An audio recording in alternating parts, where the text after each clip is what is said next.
Isang magandang araw sa inyong lahat, mga kabayan, mga kapatid. Ako po muli ang abang lingkod ng Panginoon, narito magpapahayag ng kanyang mga banal na salita. Kaya nga po ako'y patuloy na nagpapahayag ng salita ng Diyos, mga minamahal. Sapagat ito po'y kailangan sa ating buhay sa panahon ngayon. Dito po'y makikita natin kung paano ang tunay na mga lingkod ng Diyos po. Kasi po maraming mga tao na nagtuturo patungkol sa Panginoon. Ngunit ang kanilang panghihikayat ay para lamang po sa kanilang sariling pakinabang. Marami po niyan na mga tao na ang kanila pong layunin sa kanilang mga ginagawa na paglilingkod kuno sa Diyos ay sariling pakinabang. Yung doon sila kumikita ng pangkabuhayan nila sa araw-araw. Kaya, ngunit ang aral naman po ay kasinungalingan. Kasi, siguro po, ayon nga po kay Apostol Pablo, na nararapat din naman na yung mga naglilingkod sa Panginoon ay kumukuha doon sa mga bagay na kanilang pinagpagalan. Pero hindi po doon sa labis-labis na pagkuha. Kasi hindi po yun ang mga tunay na paglilingkod yung kukuha ka ng labis sa kinakailangan mo bilang lingkod ka ng Diyos. Ngayon mga kapatid, kaya nga po ako'y nagsisikap na magpahayag ng salita ng Diyos, sapagat ito po ang nararapat na maalaman ng lahat ng tao, na ang pangangaral ng salita ng Diyos ay hindi dapat para sa sariling pakinabang. Kaya merong tatanggapin o wala. Kasi marami po ngayon kaya sila nangangaral kasi mayroon silang tinatanggap na sahod. Marami po niyan nagtuturo may sahod. Sahod lang ang kanilang hinahabol. Kaya nga marami sa kanila nag-aral sa Bible school, nag-aral sa theological school, School of Theology, yung mga ganon. Tapos sa seminary, kumbaga nag-google sila ng panahon doon sa kanilang mga ninanasa na maabot. Ginugugol nila yung panahon nila doon sa pag-aaral sa Bible school. Ngunit ang mga pinili po ng Diyos sa sanlibutan ito, mga kapatid, ay hindi po yung mga matatalino sa mundong ito na may mga pinag-aralan, na ipinagmamalaki yung kanilang mga pinag-aralan na natapos sa kanila, mayroon silang mga diploma, mayroon silang mga certificate, pastoral certificate, kung ano-ano pa yung mga natatanggap nila mula sa kanilang mga pinag-aaralan. Ngunit yung mga tunay po na mga sinugo ng Diyos, mga kapatid, ay hindi po katulad ng mga iniisip ng mga tao na dapat nagtapos sa kilalang universidad, nag-aral ng abogado, mga matataas ang pinag-aralan. Yun ang iniisip ng maraming tao na dapat kung ikaw ay lingkod ng Diyos ay mataas ang pinag-aralan mo. Ikaw ay talagang bihasa, may tinapos ka na degree para ikaw ay masabing lingkod ka ng Diyos. Kaya nga po marami po ngayon mga tao na nangangaral, baluntuna po ang aral, hindi po katotohanan. Kasi ang kanilang natutunan po nila doon sa kanilang pinag-aralan sa Bible school, sa theological school, at saka sa Bible sa seminary. Puro kasinungalingan ang aral doon. Hindi po katotohanan Kasi po kay Kristo po, ang kanya mga pinili ay yung mga mangmang sa sanlibutan ito Mga mangmang po sa sanlibutan ito ang pinili ng Diyos. Basahin po natin, dito sa 1 ng unang Korinto, kapitulo 1, talata 27, unang Korinto. Kundi pinili ng Diyos ang mga bagay na kamangmangan ng sanlibutan ito, upang hiyain niya ang mga marurunong, at pinili ng Diyos ang mga bagay na mahihina ng sanlibutan, upang hiyain niya ang mga bagay na malalakas. At ang mga bagay na mababa na sanlibutan at ang mga bagay na hinamak ang pinili ng Diyos, oo, at ang mga bagay na walang halaga upang mawalang halaga ang mga bagay na mahalaga, upang walang laman na magmapuri sa harapan ng Diyos. Ayan. Datapwat sa Kanya, kayo'y nangasa kay Kristo Jesus na sa atin ay ginawang karunungang mula sa Diyos at katuwiran at kabanalan at katubusan. Kaya yung pinili ng Diyos na kanyang maging mga lingkod, yun po yung mga mahihina ng sanlibutang ito. Yung mga mahihina sa sanlibutan. Yung mga mangmang sa sanlibutan. Dahil ang sabi, dahil pinili ng Diyos ang mga bagay na kamangmangan sa sanlibutan. Sapagat masdan ninyo ang sa inyo'y pagkatawag, mga kapatid, na hindi ang maraming marurunong ayon sa laman, hindi ang maraming may kapangyarihan, hindi ang maraming mahal na tao ang mga tinawag ng Diyos. Kita nyo?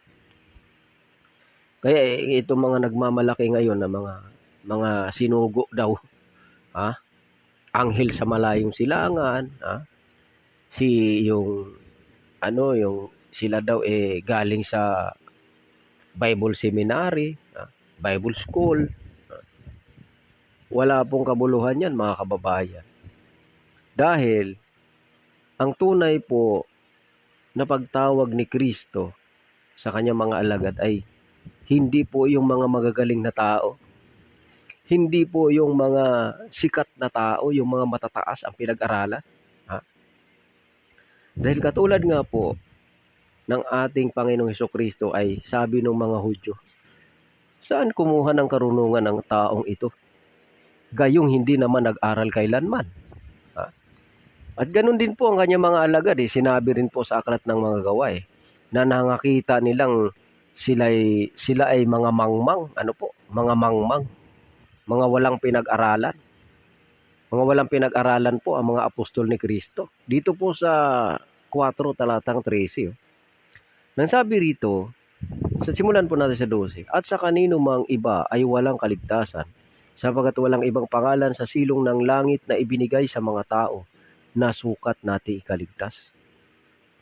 Nang makita nga nila ang katapangan ni Pedro at ni Juan at pagkatatalastas na sila'y mga taong walang pinag-aralan at mga mangmang, ay nangagtaka sila at pagkilala nila na sila'y nangakasama ni Jesus. O kita nyo? Kaya totoo yung sinabi na talagang hindi ang mga marurunong sa sanlibutang ito ang pinili ng Diyos. Hindi ang mga matataas ang pinili ng Diyos. Hindi yung mga makapangyarihan na tao ang pinili ng Diyos, kundi yung mga mangmang sa sanlibutan. Kaya, maaari yung nagsasalita, no? Ano bang tinapos mo, Brad? Ano bang pinag-aralan mo, ha? Nagtapos ka pa sa Bible School? Meron ka bang certificate? Meron ka bang card? Meron ka bang diploma mula sa Bible School? Yun ang akala nyo. Ang mga sinugo ng Diyos ay hindi po yung mga matatalino sa sanlibutang ito. Kasi nga po, tingnan ninyo yung mga managlalakihang mga relihiyon. Tingnan nyo. Dahil sila yung mga marurunong, inuuto-uto yung mga miyembro Inuuto-uto. Kung ano-anong itinuturo na hindi naman ayon sa aral ni Kristo. Tapos sasabihin, pag dito kayo sa amin, ligtas kayo. Hindi kayo mapapahamak. Sapagat ang ating sugo ay anghel sa malayong silangan. Ganun sila. Tapos sabi naman ng 33 AD, hindi kami lang ang totoo. Sapagat 33 AD kami na humihimod sa mga rebulto. Diba? Ganun sila 33 AD na kami na humihimod sa mga salot. Diba ba? Sumihimod sa mga rebulto na nagdadala ng salot sa mundo. Diba? Ganun sila magmamalaki. Dahil sila ay may mga pinag-aralan daw. Sipin mo, kung ikaw may pinag-aralan ka, ikaw na humihimod sa rebulto, ikaw may pinag-aralan ka. Tingnan mo ang sarili mo. Ikaw may utak. Ikaw may buhay. Ikaw may hininga. Pero yung sinasamba mo at hinihimod-himuran mo, walang utak, walang hininga, walang buhay. O sinong bubo? Ikaw o yung hinihimod-himuran mo? Di po ba? So, maaring masasaktan kayo sa mga sinasabi ko. Pero yan po ang totoo. Yan po ang totoo. At hindi po dapat ipangimi na magsalita ng katotohanan. Bakit? Si Kristo nga pinatay dahil sa pagsasalita niya ng katotohanan Di po ba? Si Esteban binato hanggang mamatay Bakit? Siyempre, nasaktan yung puso ng mga taong matitigas Matitigas ang puso Kasi nga, ayaw nilang tumanggap sa katotohanan. Ang gusto nila, yung aral ng kasinungalingan ang gusto nilang tanggapin. Kaya nga ako po, mga kapatid, ang sa akin po, bahala na si Lord sa buhay ko. Kasi, ang gusto kong maipahayag sa tao, katotohanan. Alam niyo po kung bakit? Ito po ang sabi rito sa Ecclesiastes, Sa Ecclesiastes po kasi may nakasulat dito na yung mga ngaral ay hindi po nagtuturo ng ngaw-ngaw lang ng ngaw-ngaw na walang basihan Mayroon kasi mga nagtuturo diyan babasa ng Biblia, babasa ng ibong mandaragit, binasa yung ibong mandaragit tapos tinuro yung kanilang sugo, anghel daw, anghel. Yun daw yung mandaragit, yung anghel. Sipin mo, si Kristo na tagapagligtas ginawa ninyong tao. Tao lang. Tapos yung mang-uuto ninyong leader, yung sugo ninyong kasinungalingan, sasabihin ninyong anghel. Paano naging anghel yan? Nako. Isipin nyo, mas mataas pa yung sugo ninyo kaysa kay Kristo. Kasi si Kristo tao lang Yung sugo ninyo, anghel. Tapos si Kristo, paano magliligtas yan? Tao lang yan para sa inyo. Hindi kayo kayang iligtas ng Kristo ninyo. Kasi tao lang Kaya talagang ang Kristo na itinuro sa inyo, sinungaling na Kristo. Baka saan nyo napulot yung Kristo na yan? Hindi totoong Kristo yan. Hindi tagapagligtas yan. Sinungaling yan Di po ba? Pero yung sugo ninyo, anghel. Labo. Po? Ngayon, basahin po natin yung bilang isang tunay na sinugo ng Diyos. Ang sabi rito sa Ecclesiastes 12:9. At bukod dito, sapagat ang mga ngaral ay pantas, ay nagpatuloy siya ng pagtuturo ng kaalaman sa bayan. Ayan, nagtuturo ng kaalaman. Kaalaman ang itinuturo, hindi kasinungalingan. Ng kaalaman sa bayan. Oo, siya ay nag-aral at sumiyasat at umayos ng maraming kawikaan. Anong kawikaan yon? Sariling aral? Hindi. Humanap ang mga ngaral ng mga nakalulugod na salita at nang nasusulat na matuwid na mga salita ng katotohanan. Kita nyo? Yung mga sinugo pala ng Diyos, ang sinasabi, yung siniyasat nila. Saan nila siniyasat? Sa Bible School? Hindi. Nasusulat na mga salita ng katotohanan. Kita nyo? O kagaya niyan. Yung mga uto-uto ng mga iglesia ng tao. Tapos sasabihin niyo sila kayo lang ang ligtas. Ulit-ulitin ko yan. Hindi po talaga ligtas yan Kayong mga nauto dyan, kawawa kayo. Leader nyo hindi ligtas Bakit? Sabi nga ni Kristo, hindi nga makakapasok sa butas ng karayom. Yung kamilyo nga yung kamilyo, ikumpara nyo yung kamilyo. Sige nga, maghanap kayo ng karayom na pinakamalaking butas, isiksik nyo yung kamilyo. Kung magkasya sa butas ng karayom. Ngayon, kung ganun ka-imposible na makasuot sa butas ng karayom yung kamilyo, gaano pa kaya kayo yung leader ninyong nang uto sa inyo? Maliligtas kayo? Ay nako. Kaya wag po kayong maging uto-uto. Magbasa po kayo ng Biblia. Huwag kayong magpaloko sa mga nangangaral na kung ano-ano na lang sinasabi. Kayo naman naniniwala. Dahil sila'y sikat, mayaman, maraming pera. Hindi po yan ang basihan. Dahil ang basihan ng mga lingkod ni Kristo, pinili ng Diyos. ang kamangmangan ng sanlibutan ito. Ha? Pinili yun ng Diyos. Yung mga walang pinag-aralan. Tingnan nyo si Apostol Pedro, si Apostol Juan. Ha? Nakita ng mga tao, itong mga taong ito'y mga mangmang, mga walang pinag-aralan. At ito'y nakilala nila na ito'y mga nakasama ni Kristo. Mga kasama ni Jesus Christ sa kanyang mga pangangaral. Talagang sila'y mga walang pinag-aralan, mga mangmang.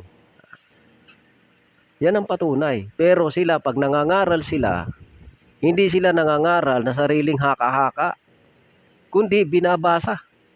Kaya nga po pinili ng Diyos yung mga ganun yung mga taong mangmang. Kasi hindi sila aasa sa sarili nilang karunungan kundi aasa sila doon sa nakasulat. Yun ang kanilang ipangangaral. Yung nasusulat. Kasi yun ang katotohanan Ha? Yung ang wika'y nasusulat. Ulitin natin, ano po? Humanap ang mangangaral ng mga nakalulugod na salita at nang nasusulat na matuwid. Matuwid, hindi kalukuhan na mga salita ng katotohanan. Kita nyo? Ang hinahanap pala ng mga tunay na mangangaral ay yung nakalulugod na salita. Na salita ng nasusulat. Nasusulat. Ha? Hindi nasusulat sa pocketbook. Hindi nasusulat sa gawa-gawa ni ministro do sa pasugo. Hindi 'yun. Kasi gawa nyo na 'yun Ang sinasabi rito yung nasusulat. Yung sinabi ni Kristo, nasusulat. Tingnan nyo si Kristo pag nagsalita. Nung sinabi nung demonyo, ibibigay ko sa iyo yung lahat ng kayamanan sa sanlibutan. Sambahin mo ako. Anong sabi ng Panginoong Kristo? Sabi niya, nasusulat. Di ba? Nasusulat. Yun ang totoo. Yung katotohanan, yun yung nasusulat. Sa Panginoon mong Diyos sasamba ka at siya lang ang iyong paglilingkuran. Alin yung katotohanan na nasusulat? Ay di yung nasusulat na katotohanan. Ano yun? Juan 17:17. Pakabanalin mo sila sa katotohanan. Ang salita mo, katotohanan. Yan. Yan ang tunay na mga sinugo. Ang ipinangangaral ay nasusulat na katotohanan. Ano yung katotohanan? Di yung nasusulat, salita ng Diyos. Hindi yung pag nagbasa kayo ng Bible, isang talata. Mangagbatian kayo ng banal na halik. Pinabati kayo ng mga ganito, ng mga iglesia ni ano. Tapos, ayan po mga kapatid, nabasa natin. Roma 16:16. Umanib kayo sa iglesia. Kita nyo? Saan naman nakasulat doon na ang nakasulat doon ay pag-anib? Wala naman nakasulat doon na pag-anib Niloloko nyo lang talaga yung mga tao. Kaya dyan makikita natin na hindi na totoo yung pinangangaral nyo. Tapos sabi naman itong simbahang Romano, sila lang daw ang totoo kasi daw si Pedro naging unang papa daw sa Roma. Mga kababayan, wala pong katuturan niyang aral na yan. Bakit? Hindi naman nakarating ng Roma si Pedro. Si Apostol Pedro, apostol sa pagtutuli. Ano po ibig sabihin ng apostol sa pagtutuli? Doon po siya nag-apostol sa mga tuli. Doon sa mga Hudyo. Doon siya naging apostol, hindi sa Roma. Ang naging apostol na nakarating ng Roma ay si Apostol Pablo. Siya yung sinugo ng Diyos sa mga hintil. Kasi si Apostol Pablo yung isinugo ng Diyos sa mga hintil upang maging apostol sa mga hintil. Kayong mga bulaan kayo, mga sinungaling kayo. Sa bagay, nakasulat na po kasi talaga yan. Tsaka sa Apokalipsis, makikita natin talaga nandyan. Yung mga naghahari-harian sa mundong ito. Yung mga alipin ng demonyo. Yung mga makapangyarihan talaga yan Yung mga nagyayamanan sa sanlibutan ito. Na mga leader ng relihiyon. Sila yung mga manggigipit sa talagang lingkod ng Diyos. Sila yan. Tsaka sila talaga yung mga mang-uusig. Dahil sila yung kampo ni Satanas eh. Yan, yung mga sinungaling na mga mangangaral na yan. Wala nang ginawa kundi magpayaman sa sanlibutan ito. Oo nga naman, para mayroon kayong panlaban. Kasi walang laban sa inyo yung mga alagad ni Kristo. Kasi si Kristo ganun din naman eh. Si Kristo hindi naman siya nagpayaman, hindi naman siya gumamit ng kapangyarihan sa mundo. Kasi nga talagang si Kristo ipinanganak na pag tiningnan mo walang kabuluhan eh. Sa Isaiah 53. Wala nga raw tayong mananais sa kanya eh. Walang anyo, walang kagandahan. Wala tayong mananais na anumang kagandahan sa kanya. Wala siyang pera. Hindi siya kagaya ng mga pastor ngayon na ginamit ang kanyang ebanghelyo tapos nagpakabundat sa kayamanan. Diba? Magalit na po kayo hanggat gusto niyo. Pero yan po talaga ang totoo eh. Huwag ninyong sasabihin na kinaiinggitan ko kayo. Sabi kasi nung isa nung ako'y nagsasalita eh. Naiinggit ka eh. Naiinggit. Oh, talaga? Ba't ako maiinggit? At saka sabi ng Panginoon, ba't ako maiinggit sa inyo? Ang sabi, mapapalad ang mga dukha sa sanlibutan ito. Oh, ba't ako maiinggit sa nagpapakabundat? Ang mapalad naman pala sa Diyos yung mga dukha eh. Di po ba? Kaya, tayo ay magsikap na makapasok sa langit. Paano? Hindi nga makapasok sa langit yung nagpakabundat sa kayamanan. Lalo na ikaw, pastor, ginamit mo ang ebanghelyo ni Kristo. Kumamal ka ng kumamal ng pera, gamit ang ebanghelyo ni Kristo. Pinang-uuto mo sa mga tao yung ebanghelyo ni Kristo. Nangangaral ka ng kasinungalingan. Tapos nagpakabundat ka sa kayamanan. Di mo ba? Kaya, bakit sa mga tao pag nagsasalita ka ng ayon sa katotohanan, sasabihin nila ano daw, naiinggit. Mga kababayan, alam nyo, ang kayamanan ng sanlibutan ito ay mabubulok din. Mabubulok. Sabi nga sa Santiago ang inyong mga kayamanan ay mga bulok. Sabi sa Santiago 5, na kayong mga mayayaman, na mga naghahambog sa inyong mga kayamanan, mabubulok ang inyong kayamanan. Kasama ninyong mabubulok kasi kakainin din tayo ng uod. Huwag ninyong ipagmamalaki yan. Kasi pag kinakain ka na ng uod, wala nang silbi ang kayamanan na yan. Wala na yan. Pag may cancer nga ang tao, yung sakit na walang kagamutan wala nang silbi ang kayamanan Di ba? Gastusin mo na lahat yan. Wala rin namang kabuluhan yan. Dahil kinakain na ng cancer yung katawan mo. Di ba? Kaya ganun Ngayon, mga kababayan, ang akin pong patuloy na pangangaral, paghihimok, na sa katotohanan po tayo manahan. Kasi nga po, ang tunay po, hanapin po natin yung mga tunay na mangangaral. Na yung kanilang itinuturo ay katotohanan. Sa akin, halimbawa, kasi ang ibang tao, pag nagsasalita, napakalambing. Malambing kasi magsalita itong mga bulaan Kaya madaling makahikayat ng miyembro. Pero pag kay Kristo po kasi talaga Si Kristo nga anong tawag niya doon sa mga Pariseo at mga eskriba, mga lahi ng mga ulupong. Kung ako ang magsalita din ng ganyan, di ba, masasaktan din naman kayo. Di po ba? Si Kristo, yung kanyang pananawata sa mga tao, mga sinungaling di po ba, sa mga masasamang tao, sa mga kumukontra, lumalaban sa ebanghelyo, talagang lahi ng mga ulupong. Lahi ng mga ulupong.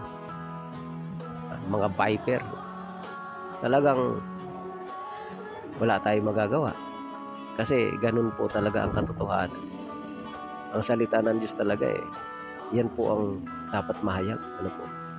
Kasi nga po, unang-una, pag nakikinig po kasi tayo ng aral, huwag po tayong basta-basta amen ng amen. Ano po? Kasi nga po, sabi nga ni Apostol Pedro na wala daw hula na nagbuhat sa sariling paliwanag.